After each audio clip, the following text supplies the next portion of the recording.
पिछले दिन हम लोग ने देखे उनके मलमूत्र क्या होता है कि मलमूत्र को किस प्रकार से उनकी भाभीियों ने साफ करने से इनकार कर दिए और किस प्रकार से मंगू को उनकी बेटी ने क्या क्या बुरा भलाई किए। आज हम लोग आगे उससे पढ़ेंगे जानेंगे, है ना।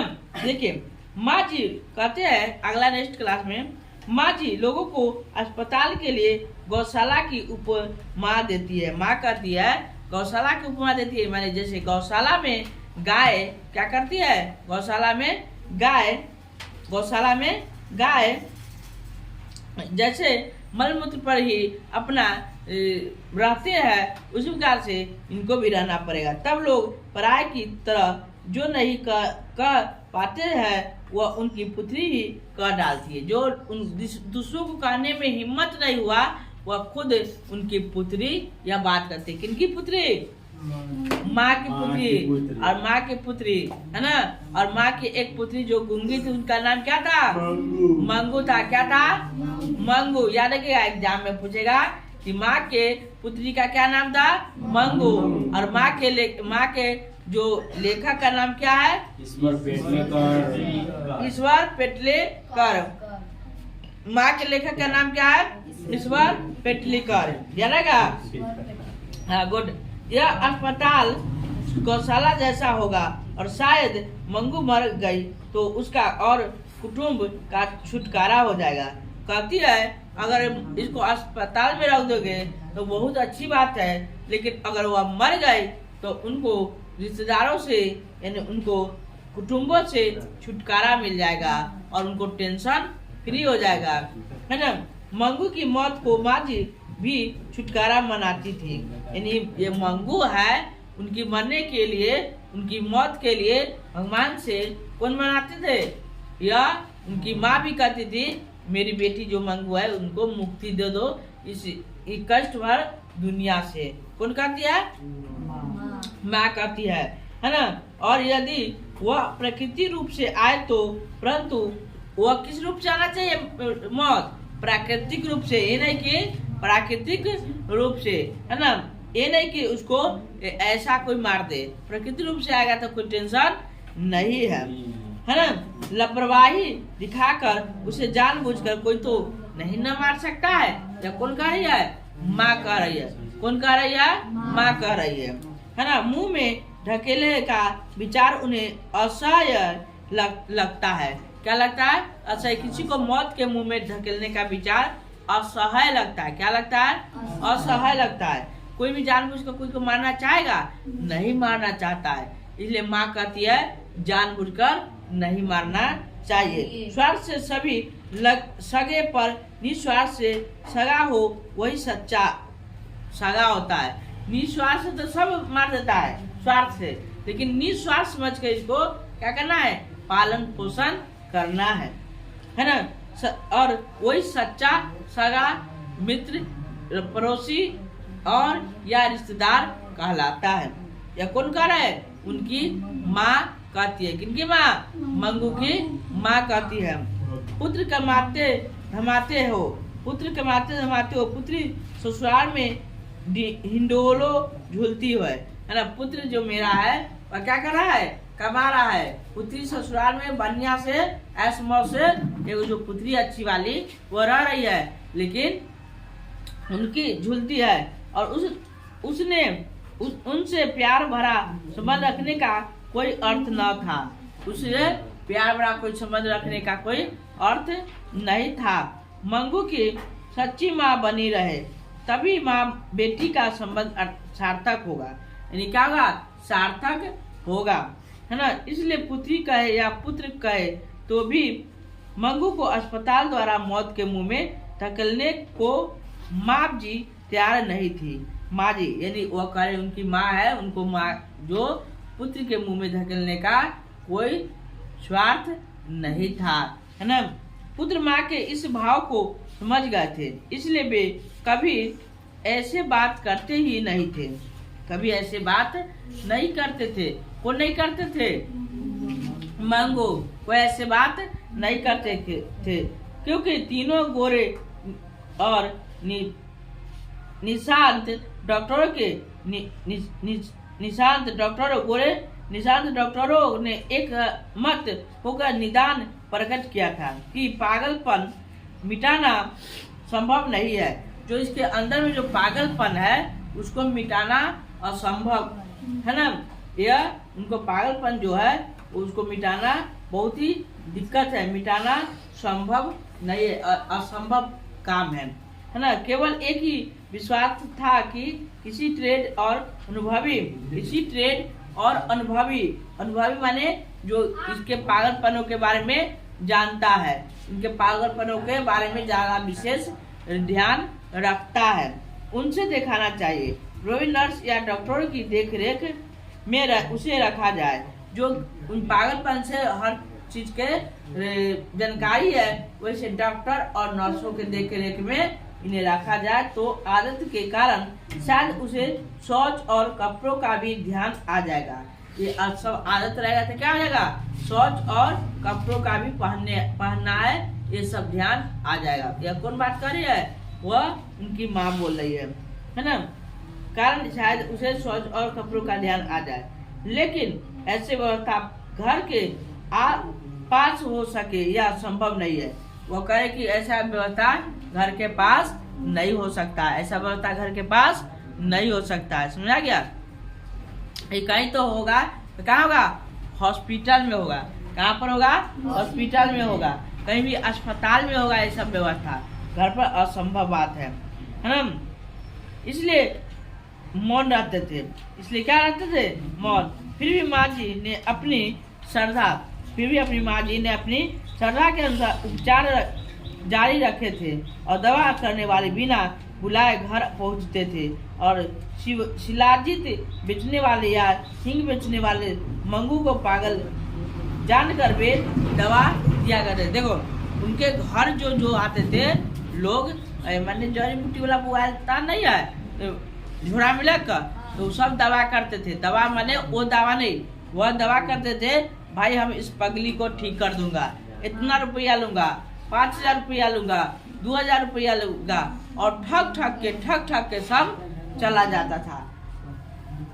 उससे कुछ पैसा ऐट लेते थे उनकी माँ से और वह चला जाता। कौन, साधु सा या दवा जो देने वाला था वह, और उनसे ठग कर वह चला जाता था, है ना। और वह मंगो ठीक भी नहीं होते थे, है ना। माँ जी मानती थी कि 1000 उपचारों करे तब एक तो लगा ही जाता है, इसलिए दूसरे की दृष्टि से पागलपन जैसी बात भी वह गंभीरता से सुनती और श्रद्धा से उसे पर अमल करती थी। देखो अब क्या होता था कि वह जो पागलपन, कोई भी माने पागल के बारे में, ठीक होने के बारे में अगर कोई बात कहती है तो बहुत गौर से उनकी माँ सुनती थी और कहता था कि कैसे ठीक होगा। तो जो आता था हर से कुछ ना कुछ इलाज के लिए पैसा लेकर उनसे दवा करवाता है। ऐसे हजारों लोग उनसे आए और दवा दिए और पर ठीक नहीं हुआ, और सबको पैसा दिया और विश्वास से लेता है कि मेरी बेटी अब ठीक हो जाएगा। इनसे नहीं ठीक हुआ है अगला से ठीक होगा, उसको से ठीक नहीं हुआ है अगला से ठीक हो जाएगा। तो क्या सेवा करती थी, है ना। किसी ज्योतिषी ने कहा था, किसी ने, ज्योतिषी मैंने क्या था है, पंडित जी, किसी पंडित ने कहा था कि आने वाले अगहन, याद रखिए अगहन में आने वाला जो अगहन है का महीना इसके लिए बहुत ही अच्छा है, इसलिए संभव है कि ठीक हो जाएगा। उस समय क्या हो जाएगा, ठीक हो जाएगा। कौन हो जाएगा ठीक, मंगो। वो किसने कहा था, एक ज्योतिष ने किया था, जो भविष्य भूत देखता है ओकरा कैसे ज्योतिष, जो भूत देखता है पिछल को, अब जो वर्तमान तथा भविष्य देखता है उसे क्या कहते हैं, ज्योतिष कहते हैं, है ना। उसने कहा था कि आने वाले अगहन में मंगो का भविष्य अच्छा दिखाई दे रहा है पत्रा में ना, यह ठीक हो जाएगा, है ना। तभी से अगहन की महीना माँ जी के लिए आराध्य देव बन गया, यानी वह माँ इंतजार करती किसका, अगहन का, कि अब अगहन आएगा अब मेरी बेटी ठीक हो जाएगा, अब अगहन आएगा मेरी बेटी ठीक हो जाएगा। यह कौन कह रहे थे? माँ कह रहे थे ना कि अब मेरी बेटी क्या हो जाएगा ठीक। और इंतजार कर रही थी किसकी? अगहन की, है ना। अगहन के महीने में मंगू ने के 14 वर्ष पूरे हो जाते थे। अगहन के महीने में मंगू का कितना वर्ष पूरा हो गया? 14 वर्ष पूरा होने वाला था, पूर्ण हो जाता। वो 14 साल की लड़की हो जाती और उसकी विवाह वह सोची थी कि ठीक हो जाएगा। और 14 साल की उम्र में इसको शादी उदी करके इसको घर बसा दिया जाएगा। लेकिन वह ठीक शायद नहीं होती है। देखिए आगे आगे कहानी में क्या क्या होता है ना। इसलिए कोई बुद्धिमान व्यक्ति जिस तरंग से नहीं चढ़ जाता है वैसी तरंग में माझी चढ़ जाती है। 14वां पूरा होते होते मंगू की बड़ी बहन का विवाह कर दिया गया था। कह रही है कि 14 साल के उम्र में उनकी माँ ने उनको एक बड़ी बेटी थी, है ना। मंगू से जो बड़ी बेटी थी वो 14 साल की उम्र में उसको क्या कर दिया गया था? विवाह यानी शादी कर दिया गया था। क्या कर दिया गया था? उनको शादी विवाह कर दिया गया था। किनको? मंगू के बड़ी बहन को, है ना। अब इनका भी उम्र 14 हो गया। अब इसको भी शादी ब्याह करके इनको घर बसा देंगे। कौन कह रही है? मंगू की माँ। किनको शादी कर दिया जाएगा 14 साल की उम्र में? मंगू की। और माँ के लेखक का क्या नाम है? पोटिकल या पोटिकल है। कहाँ ध्यान रहता है ना। ईश्वर पेटलीकर, है ना। पोटिकर ना, इधर पोटिकर कहता है, पोटिकर, है ना। तो लड़का पोटी करता है इधर कहता है ईश्वर पोटिकर। ईश्वर जी लड़का में किया होगा पोटी, अभी कहता है ईश्वर पोटिकर, है ना। तो यार कर देते हैं। मंगू पागल ना होती, याद रखिएगा एग्जाम में पूछता है ना। मंगू पागल ना होती तो आज इसका विवाह भी हो गया होता। वो उनकी माँ कहती है कि अगर मंगू पागल नहीं होती तो काश ये आज इनको ब्याह शादी कर देते, अगला साल इनको भी बाल बच्चा हो जाता है ना। लेकिन संभव नहीं है ना। कहूँ ठीक हो जाएगी अगहन महीना में ज्योतिष के कहने के अनुसार, तो शादी ब्याह कर देंगे, है ना। तो शादी ब्याह हो जाएगा ना, हो जाएगा, है ना। अगहन के महीने में इसका पागलपन मिट जाए तो मरी का रूप तो ऐसा ही कि मुरतिया के मेरे क्या था? वर। मुरतिया माने वर, माने, है ना। वर समझते हो क्या कैसे? दुल्हा के, है ना। हाँ वर, है ना। वर्ष उसे देखने के साथ ही हाँ कर दे, यानी उसका मूर्तिया बहुत सुंदर बा। क्या उनका बेटी सुंदर रहे लेकिन पागल रहे, तो कहते गए ठीक हो जाएगी। तो वर आएगा और जैसी देखेगा हमारे बेटी यहाँ पर फिदा हो जाएगा और उनको शादी तुरंत हो जाएगा। टेंशन लेने का नहीं। लेकिन अब यह कहीं आएगा अगहन, बस अगहन का इंतजार बा। और शादी करने के लिए हम बेटी के लिए बेकरार बा ना, जल्दी कर देंगे, है ना। और जैसे सब कुछ ठीक हो जाएगा वैसे वह विवाह की योजना भी मन में बनाने लगा। कौन शादी का योजना बनाने लगा? मंगू की माँ। अब तो अगहन आएगा, हमारा बेटी ठीक हो जाएगा, वर आएगा और माला पहनाएगा और हमारे बेटी के शादी कर अपना घर ले जाएगा ना। ये कौन कहती है? मंगू की माँ। कहते नहीं है, मने मने सोचती है। मंगू की बड़ी बहन, मंगू की बड़ी बहन कम्मू। देखो याद रखिएगा, मंगू की बड़ी बहन का क्या नाम था? कम्मू। याद रखिएगा, एक के लिख ले पूरे किताब में, कम्मू, है ना। तो कम्मू याद रखिए, पूजा कुमारी, है ना। तो मंगू के बड़ी बहन का क्या नाम था? कम्मू। एग्जाम में पूछता है कि मंगू के बड़ी बहन का क्या नाम था? तो कम्मू। कम्मू नहीं जी हो, कम्मू, कम्मू क अम्मू, मंगू कम्मू, है ना। तो आएगा, तो एग्जाम में आएगा तो मंगू के परिवार का नाम तम्मू नहीं कम्मू कम्मू है ना। तो पूछे माँ के पास कुल कितने पुत्री थी? दो पुत्री ना पूछे है। और दोनों का नाम क्या क्या था? तो कहना मंगू और कम्मू, ठीक है ना। तो इस बात से याद हो जाना चाहिए। हाँ, के समय कम्मू के समय घर की स्थिति आज जैसी नहीं थी। आज तो दोनों भाई शहर में अच्छा कमाता है, पानी की तरह पैसा खर्च करता है। फिर मंगू के विवाह में कोई कसर नहीं छोड़ूंगा, धूमधाम से अपन पुत्री की शादी करूंगी। या कौन कह रही है? मंगू की माँ मने मने सोच रही है ना कि अब हमारे पहले जो कम्मू के शादी कर लिए रहा ए बुआ, कम्मू के जो शादी कर लिए रहा उस समय क्या था कि उस समय है ना। ए बुआ खड़ा हो जा, हाँ खड़े रहो, है ना। तू बहुत होशियार लड़का है ना। तो इसका जो है ना, तो यह कह रही थी मंगू की माँ कि मेरी जो पुत्री के जिस समय बड़ी कम्मू के शादी किए थे उस समय मैं बहुत लाचार था। क्या था? लाचार था। जैसे तैसे शादी कर दिए थे कम्मू को। अब मेरा पुत्र खूब कमाता है, दिल्ली में नौकरी लग गया है ना, खूब कमाता है। पानी बहाएंगे मंगू के विवाह में, पानी बहा देंगे, पानी की तरह खर्चा करेंगे, पैसा बहा देंगे और खूब धूमधाम से करेंगे। ये मने मने सोच रहा है। कौन सोच रही है? मंगू की माँ। एक बार मंगू बुद्धिमानी के साथ हौज में पेशाब करने बैठी। वह क्या कहती है? मंगू जो है बुद्धिमानी के साथ हौज में क्या चल गया, वह बाथरूम करने बैठ गए खुद से, है ना।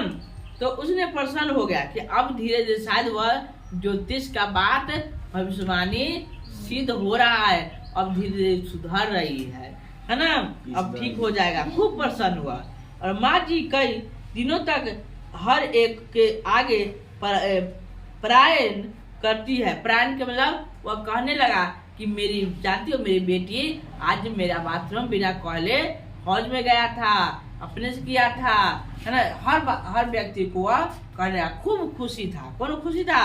माँ, मंगू की माँ, है ना। और सबको कहती थी ज्योतिष की बात कहना ठीक होगा, मंगू अब से पहले कभी भी नहीं ऐसा किया, अब वह ठीक हो जाएगा, है ना।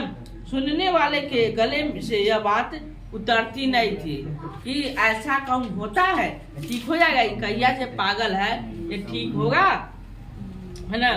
और माँ जी की दृष्टि उस तरह जाते कि बुद्धिमान पुत्री को जैसे शिक्षा देती है वैसे धीरे से कहती है मंगू ऐसा गंदा नहीं करना चाहिए, वो अच्छा बेटा है तुम। खूब अन्याय से प्यार से दिन से खूब अच्छा से उनको समझाने, बेटा ऐसा नहीं करना चाहिए, बेटा ऐसा नहीं करना चाहिए।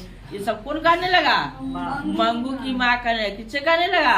मंगू से। वो प्यार से ऐसा नहीं करना चाहिए, हर उनके एक गलती को वह प्यार से समझाते थे। कौन समझाती थी? मंगू की माँ। मंगू को धुन आती है और वह खड़ी हो जाती है तो उन्हें नई बात मिल जाती है। मैंने कहा तो समझकर बुद्धिमान की तरफ खड़ी हो गई।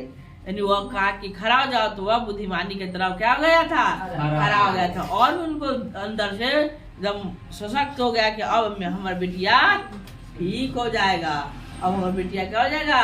ठीक हो जाएगा। इस प्रकार माँ जी का आशा भरा आगा महीना आया और फिर मंगू अच्छी तो न हुई पर शहर के कन्या विद्यालय में पढ़ती गांव की एक लड़की कुसुम पागल हो गई थी। देखो ये एक शहर के गांव में ना, एक शहर जो था गांव के एक लड़की खूब बढ़िया से पढ़े थे बड़का स्कूल में, है ना।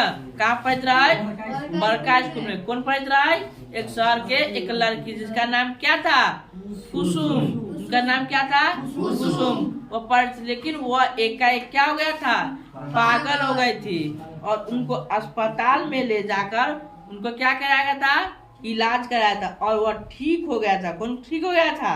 कुसुम।